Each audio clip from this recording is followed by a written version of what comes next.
Horton, here's a Who by Dr. Seuss.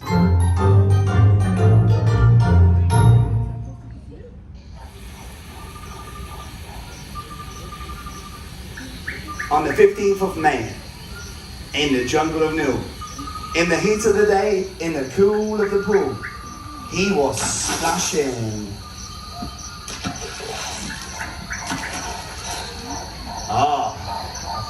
But it's a giant elephant. The splash was so big, everybody in the audience got splashed. Even those right at the very back. Everybody got splashed. Enjoying the jungle's great joys, when Horton the elephant heard a small noise. So Horton stopped splashing. He looked toward the sound. That's funny, thought Horton. There's no one around. Then he heard it again. Just a very faint yell, as if some tiny person were calling for help. I'll help you, said Horton, but who are you, where? He looked and he looked. He could see nothing there, but a small speck of dust blowing past through the air.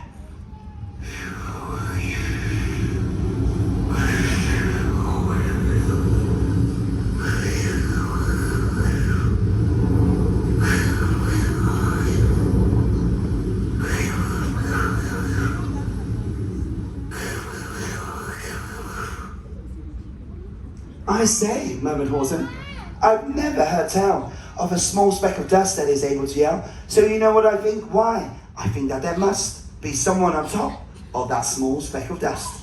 Some sort of a creature of very small size, too small to be seen by an elephant's eyes. Some poor little person who's shaking with fear that he'll blow in the pool, he has nowhere to steer. I just have to save him because after all, a person's a person. So gently and using the greatest of care, the elephant stretched his great trunk through the air, and he lifted the dust speck and carried it over and placed it down safe on a very soft clover. Humph! Humph the voice. 'Twas a sour kangaroo, boing, boing, boing, boing. And the young kangaroo in her pouch said, humph too.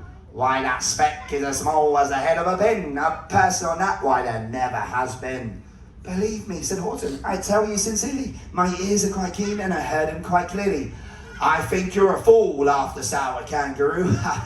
And the young kangaroo in her pouch said, me too. You're the bigger blame fool in the jungle of No. And the kangaroos plunged in the cool of the pool. What are you doing?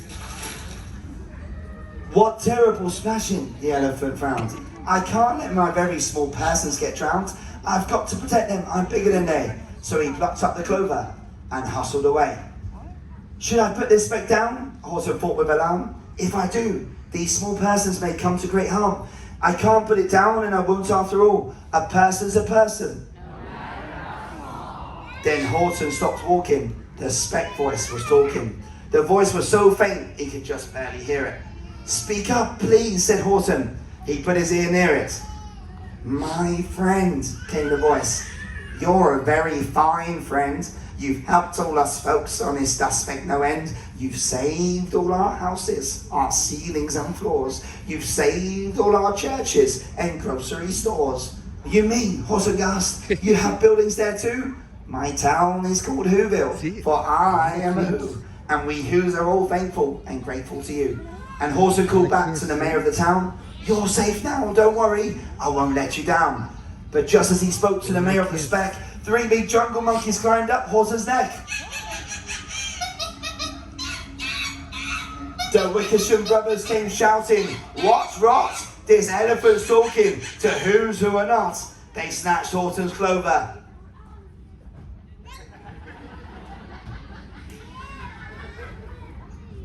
They snatched Horton's clover. They carried it off to a black bottom eagle named Vlad Vladikoff.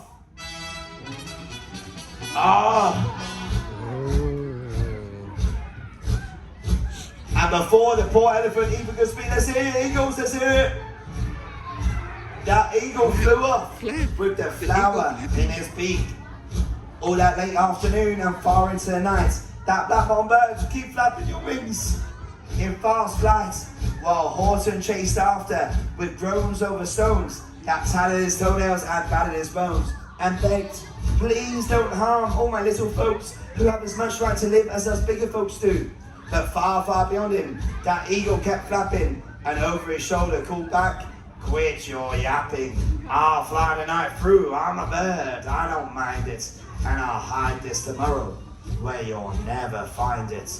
And at 6:56, the next morning he did it. It sure was a terrible place that he hid it. He let that small clover drop somewhere inside of a great patch of clovers 100 miles wide. Put them clovers in the air, that's it. Fine, that sneered the bird, but I think you will fail. And the eagle,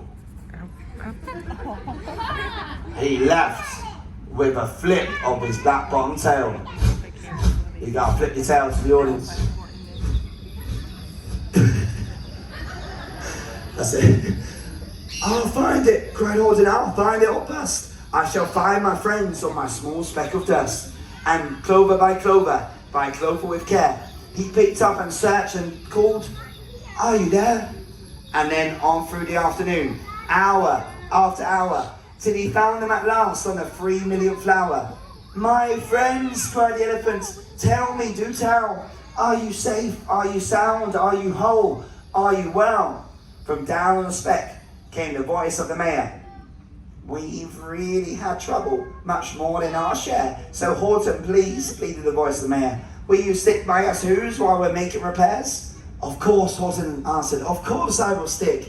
I'll stick by you small folks through thin and through thick. Humph, humph the voice. Boing, boing, boing, kangaroos. For almost 2 days, you've run wild and insisted on chatting with persons who've never existed. And I'm here to state, snapped the big kangaroo, that your silly, nonsensical game is all through. And the young kangaroo in her pouch said, me too. With the help of the Wickersham brothers and dozens of Wickersham uncles and Wickersham cousins and Wickersham in-laws whose help I've engaged, you're going to be roped and you're going to be caged.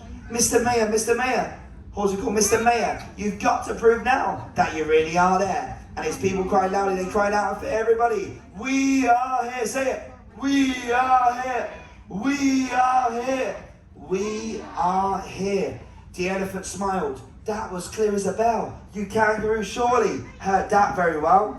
I heard no small voices and you didn't either. And the young kangaroo in her pouch said, me neither. Grab him, they shouted, cage the big goat, lasso his stomach with 10 miles of rope.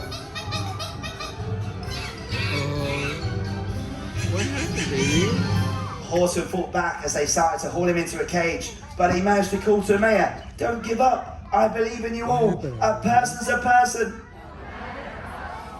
The mayor grabbed a tom-tom and started to smack it.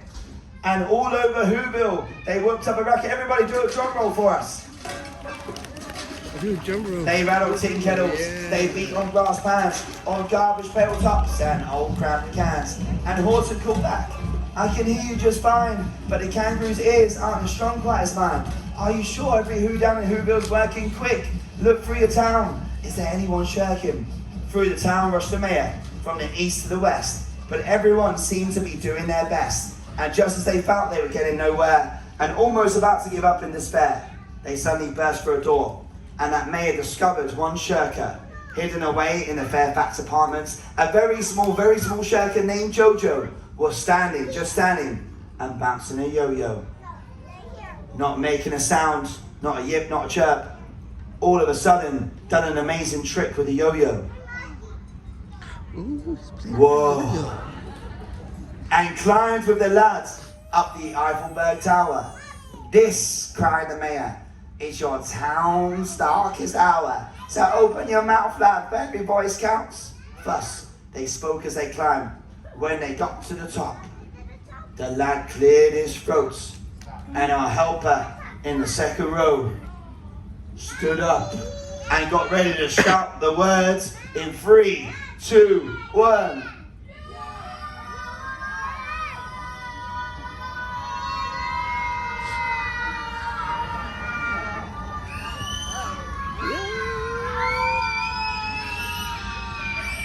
Yeah!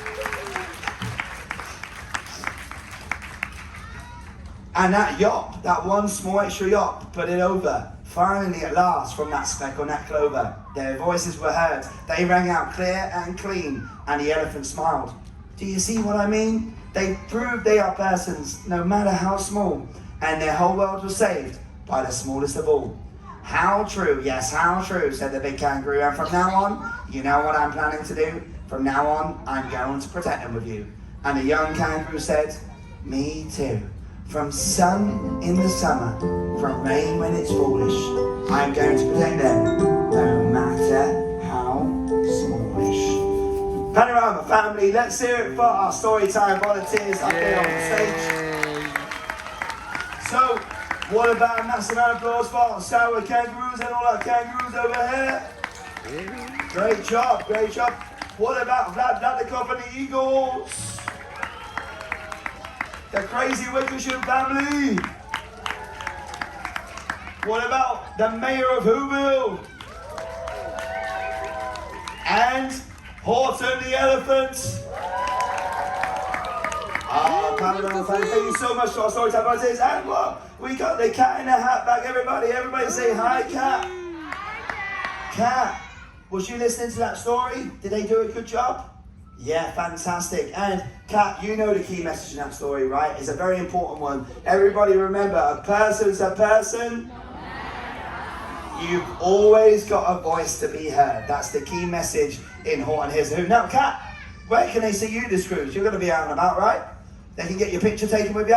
Yeah, you're going to get a chance to get your picture taken with Kat this cruise. There's going to be backdrops around the ship, but also in our Dr. Seuss breakfast is the best place, because on the last day of the cruise, the last sea day, we have Dr. Seuss breakfast. Kat, you're going to be there. Sam's going to be there. Thing one, thing two is called our green eggs and ham breakfast. And you get your picture taken with the characters. You can actually have green eggs and ham, just like Sam I Am. So you can make your reservations on the Hub app, or go and see your dining room teams throughout the rest of the cruise. But everybody, let's do it one more time for the cat in the hat, everybody.